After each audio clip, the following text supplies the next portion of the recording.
So here's a update of my off-grid solar system. About 500 amp hour of lithium iron phosphate batteries. This is the latest one.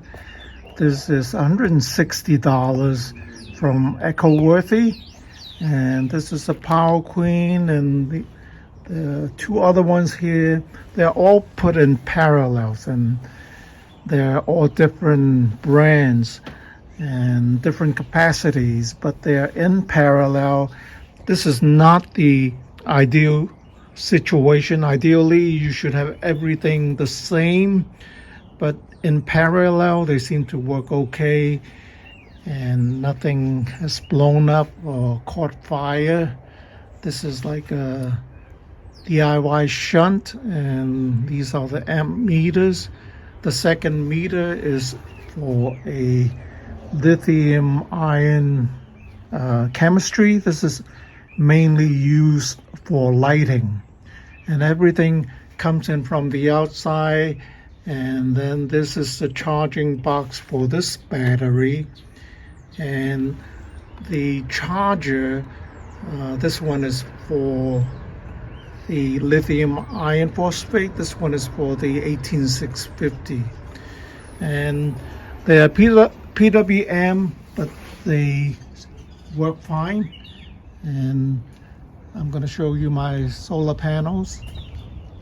This is what I call like a very basic system, and is not very sophisticated, and 12 volt. So this is the latest edition. This is a 120 watt panel from Ecoworthy, about $65, a real bargain. And a lot of people use 48 volts now, and they just use inverter charger and a big rack battery or 2 or 3, and they make it work really fine.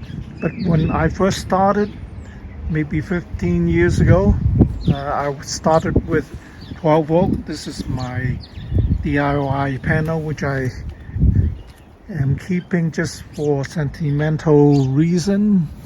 It still works. This is like 60 watts or so. So all these solar panels, the input goes into a combiner box over there, and then the cable is fed through a conduit inside that goes inside to the garage.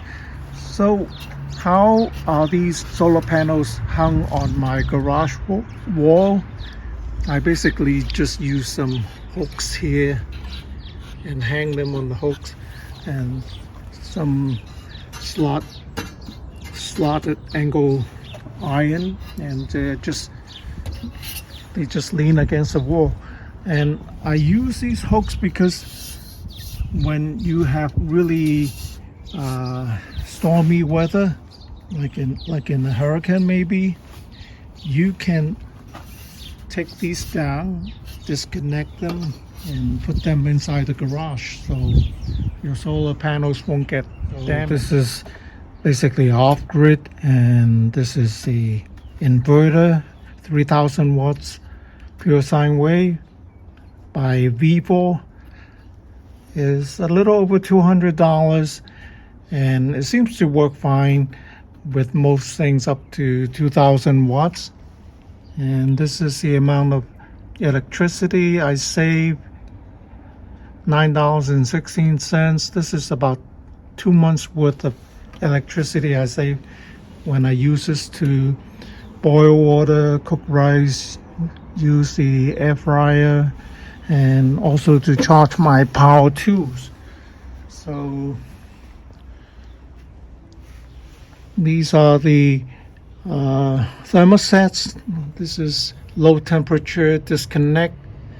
This relay here will cut off the charging when the temperature goes below 28 degrees or so. And this is a high temperature fan control that would turn on when it reaches 25 degrees. It power on the fan to cool the PWM charger. The way I have it set up is not for everyone, but it seems to work for me, and I hope it will continue to work. Okay, thanks for watching.